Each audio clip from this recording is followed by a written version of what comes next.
Even I am not allowed inside. All they are doing it and they are transferring all the machines from there. Only one-sided. Even they didn't allow me to get you see the CRJ. গায়ে হত্যা হয়েছে। ধাক্কা দিয়েছে, মেরেছে।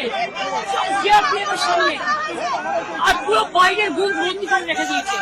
আমি candidate আমাকে election ঢুকতে হয়নি।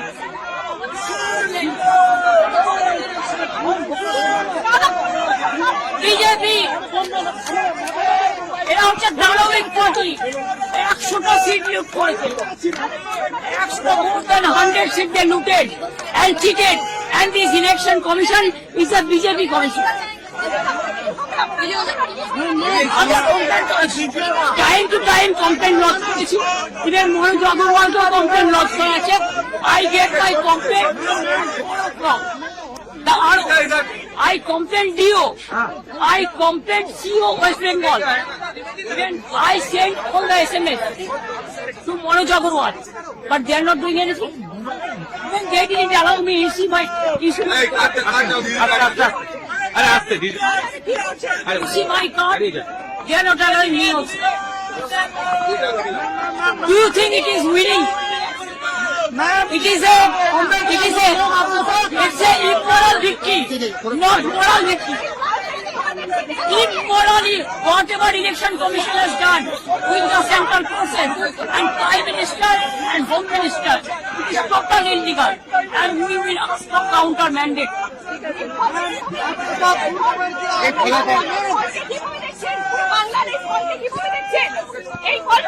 এটা জোর করে ফোর্স SIR থেকে শুরু করে অ্যাট্রসিটিস থেকে শুরু করে কাউন্টিং থেকে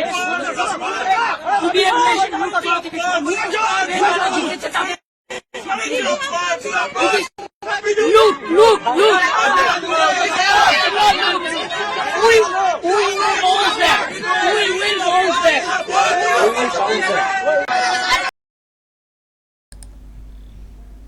ওনাকে মারা হয়েছে, লাথি মারা হয়েছে, জানি না কি হয়েছে। উনি তো ছিলেন কাউন্টিং হলে, ওনাকে মারা হয়েছে। এটা বিশ্বাসযোগ্য? দর্শক দেখুন, মানুষের যা রাগ ক্ষোভ আছে গোটা রাজ্যের মানুষের, হয়তো কেউ মারলে শান্তি পেতেন মারার সুযোগ পেলে। আমার কোথাও মনে হয় এতটাই রাগ ওনার প্রতি, কিন্তু আমরা চাই না এই মারামারি। কিন্তু ওখানে মারা হয়েছে, সেন্ট্রাল ফোর্সের সামনে মারা হয়েছে, এটা বিশ্বাসযোগ্য? আবারও বলছি, মানুষের ক্ষোভ আছে লাথি মারার মতো, যা করেছেন উনি গোটা রাজ্যের, কিন্তু মারা হয়েছে এটা বিশ্বাসযোগ্য? ওনাকে লাথি মারা হয়েছে কাউন্টিং হলে, এটা বিশ্বাসযোগ্য? আবার বলেছেন সিসিটিভি অফ করে দেওয়া হয়েছে। তার মানে কি লাথি মারার ভিডিও যেই চাওয়া হবে না যে কোথায় লাথি মারা হয়েছে দেখান, উনি বলে দিয়েছেন সিসিটিভি অফ ছিল। মানে এত মিথ্যে কথা কেন বলেন? ওনার তো পলিটিক্যালি মরণকালে এসে গেছে, পতন তো হয়েইছে, এখনও মিথ্যে কথা বলে যাবেন, এখনও এরকম কথা বলে যাবেন? এত নীচ একজন বাঙালি। দর্শক আমি জানি না আপনারা কেউ কখনো দেখেছেন কিনা, একজন রাজ্যের মুখ্যমন্ত্রী, যাই হোক ছিলেন তো, যে কোনোভাবে ছিলেন তো এত মিথ্যে কথা বলতে হবে? ওনাকে ধাক্কা দেওয়া হয়েছে, বের করে দেওয়া হয়েছে, তারপরে সব লুট করা হয়েছে, এ জয় নৈতিক না, কী সব বললেন না?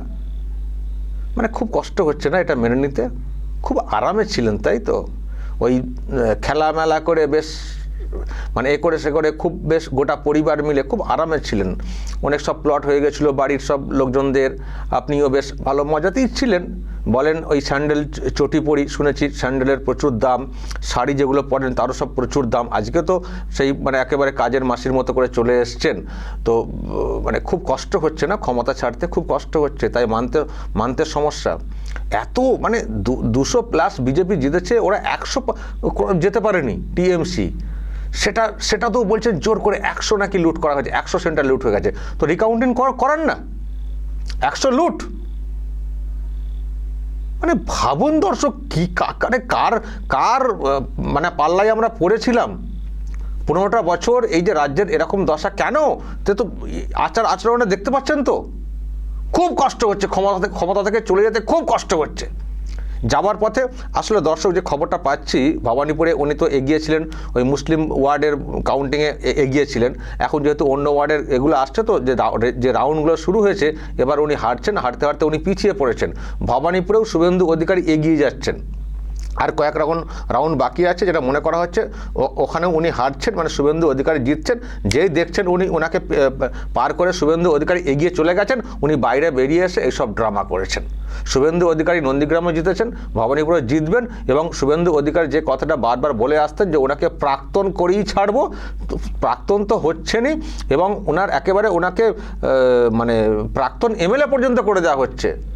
এমএলএ মুখ্যমন্ত্রী হওয়ার তো কোনো চান্সই নেই, আর এমএলএ হওয়ার কোনো চান্স নেই, এমএলএ হিসেবে ওনাকে জয়ী হতে দিচ্ছেন না শুভেন্দু অধিকারী।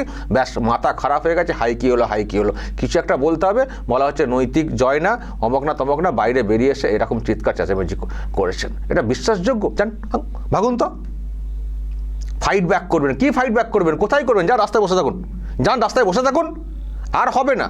দিদি ছিলেন, দিদিমা হয়ে গেছেন, পিসিমা হয়ে গেছেন, আর হবে না, আর কোনো সুযোগ নেই আর ক্ষমতায় ফিরে আসা আর মুখ্যমন্ত্রী হওয়াটা, আর কোনো সুযোগ নেই। আবার বলছিলেন এবার মানে বাংলাটা জিতে নেই, তারপর দিল্লি অ্যাটাক করব, দিল্লি দখল করব। বাংলাই তো ফেলিওর মানে মারাত্মক ফেলিওর, একটা লজ্জাজনক সংখ্যা। আমি তো দেখছি এখন 80টা না কটা দেখানো হচ্ছে টিএমসির এমএলএ, দেখবেন এই 80 জন থাকেন কিনা এনাদের হয়। আবার কোথায় দিল্লি দখল করবেন?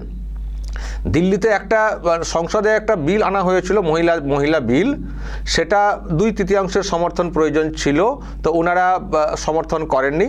2/3 তার বিজেপির সংখ্যা নেই, এনডিএর সংখ্যা নেই, তবুও ভাবা হয়েছিল যে মহিলাদের বিল যখন, সেটাতে এনারাও সমর্থন করবেন, তো ওনারা করেননি, তাতে বিলটা পাস হয়নি। তো বিলটা পাস হয়নি বলে যে ন্যারেটিভ ওনারা তৈরি করছিলেন প্রচারে গিয়ে, দিল্লিতে ঝামা ঘষে দিয়েছি, দিল্লিতে পড়ে গেছে, দিল্লিতে হেরে গেছে। আর কি হেরেছে?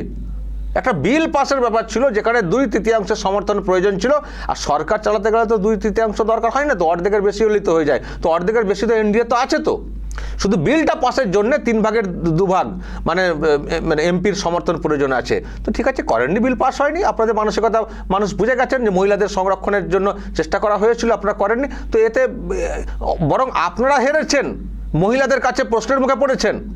তো এটাকে নিয়ে বলার চেষ্টা হচ্ছিল গোটা প্রচারে যে দিল্লিতে হারিয়ে দিয়েছি। আরে কাকে বোঝাচ্ছেন? বাংলার মানুষ কি এতটাই অজ্ঞ বোকা যে যা খুশি বলবো তাই? তো মানুষও বুঝিয়ে দিয়েছেন, মহিলারাও সবকটা শিখিয়ে দিয়েছেন, পুরো উল্টো দিকে ভোট। এখন হেরে গেছেন, এখন আর মানতে পারছেন না, এরকম চিৎকার চেঁচামেচি নাটক, বলছেন আমাকে নাকি মেরেছে। মারামারি ছবি দেখলে তো না হয় মনে একটু কিছু হতো আমাদের রিয়াকশান, কিন্তু এটা তো হয়নি। মিথ্যা কথা বলছেন। আবার বলছে আমাদের অনেকেরই মনে রাগ আছে, যা করেছেন রাজ্যটার হাল, মানে হয় না রাগে মানুষ 2-4টে কথা বলে ফেলে বা কিছু করারও চেষ্টা করেন আর কি, কিন্তু এটা হয়নি। আমাদের মনে ক্ষোভ আছে আর আছে, কিন্তু সেটা আমি নিজে সবাইকে বলেছি, সংযত থাকবেন, এইসব করবেন না, কারোর উপরে কোনো আক্রমণ করবেন না। রাগ আছে বুঝছি, কারণ যে অত্যাচার, বলুন তো, আমার উপরে 33খানা কেস আছে, আমার রাগ কম হচ্ছে না? বা এই যে এনাদের পতন, আমার খুশি হয়নি? প্রচণ্ড খুশি হয়েছি। এই সরকারের পতন ঘটানোর জন্য আমি কোথায় ছুটেছি বলুন তো? বিভিন্ন রাজ্যে যেখানে ভোট হতো আমি সব যেতাম, আমি সেখানে দেখতাম এবং মানুষকে দেখাতাম যে দেখো, একমাত্র পশ্চিমবঙ্গ ছাড়া বাকি সব জায়গাতে দেখবেন গণতান্ত্রিক সিস্টেমে উৎসবের আমাজে ভোট হয়। আমি এগুলো খুঁজে সব দেখিয়েছিলাম, নিশ্চয়ই আপনাদের মনে আছে, যেসব রাজ্যে ভোট হতো আমি চলে যেতাম, সেখানকার দেখাতাম, মানুষকে সচেতন করতাম। তো আপনারাও আপনাদের মতো করে চেষ্টা করছেন। সব মিলিয়ে যখন ওনার পতন ঘটেছে, মানতে পারছেন না। আমি সেই জন্যই তো বলছিলাম যে ইনি পদত্যাগপত্র কখন পাঠাবেন, এখনও পাঠাননি।